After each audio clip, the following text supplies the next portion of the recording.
I'm John Levy, and many of you know me. I'm the 10th chair of the board of the Legal Services Corporation, and what an honor it is to be that chair. And on behalf of our board, I want to welcome you to this very special event marking the release of LSC's Disaster Task Force report.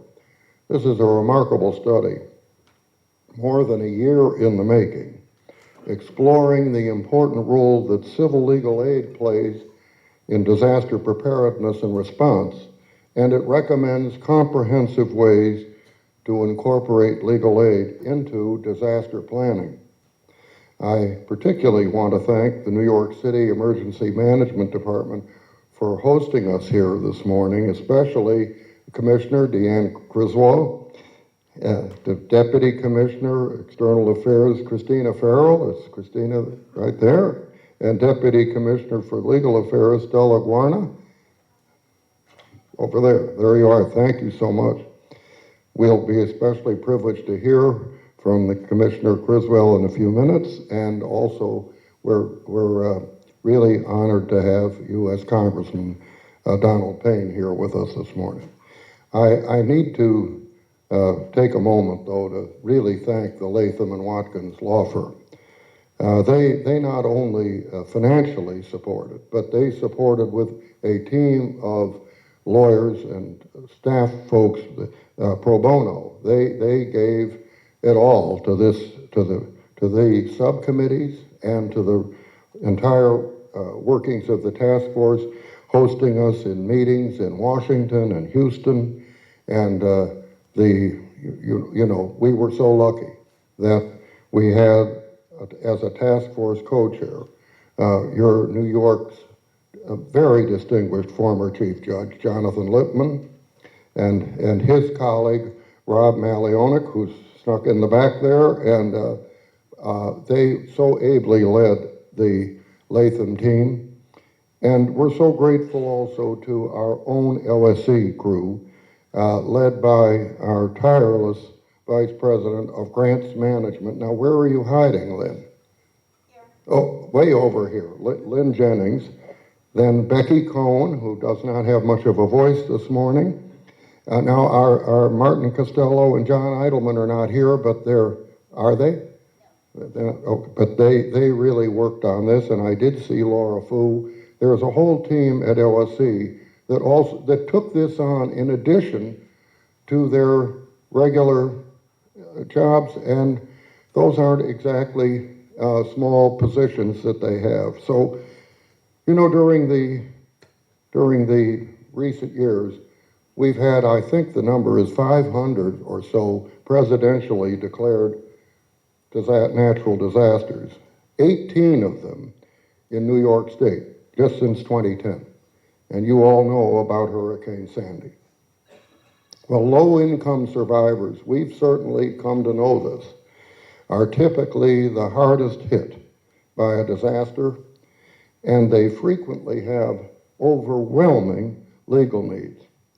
After working with first responders to take care of their physical well-being, then these survivors should be able to turn to a second wave of responders from the legal community to preserve their rights and ensure their safety. And survivors often, the general public doesn't realize they may have to replace crucial legal documents, birth certificates, Social Security cards, driver's licenses, deeds for their homes. They may struggle and not really understand how to file their insurance claims or their FEMA claims and seek other public benefits that might be available to them and their family. They may also need to obtain access for children to new public schools during their displacement.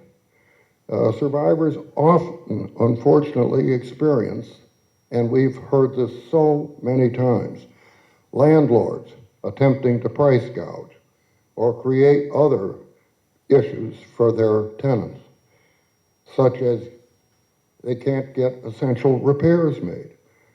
They have to then fight often unlawful foreclosures and efforts to evict them.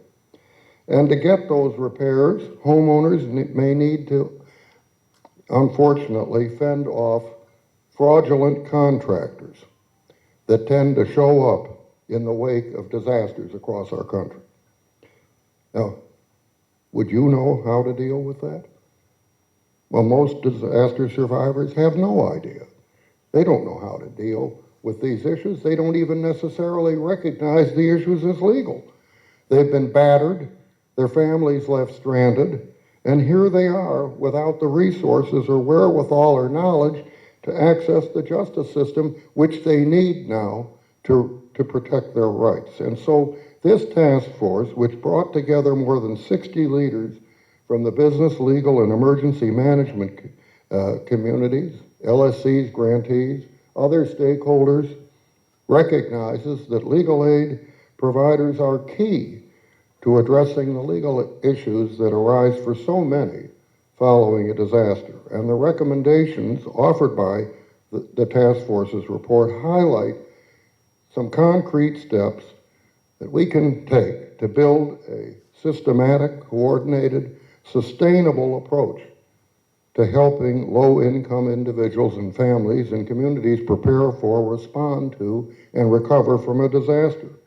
You'll hear far more about these far-reaching recommendations in a few minutes, but taken together, what they really reflect is the importance of relationship building on the front end, the creation of partnerships in disaster planning, making sure that legal services providers have a seat at the planning table, and that law schools, businesses, private attorneys, and disaster-focused volunteer organizations all take part, and that they take part before, not after, the disaster.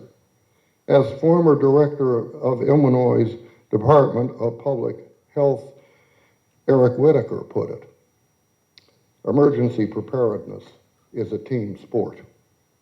Well, this task force calls for greater preparedness at every level, including the courts and legal aid organizations.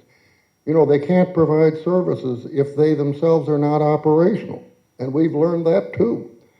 So to make sure that these recommendations and this report are realized, and we mean realized, LSC has no intention of writing reports to sit on a shelf.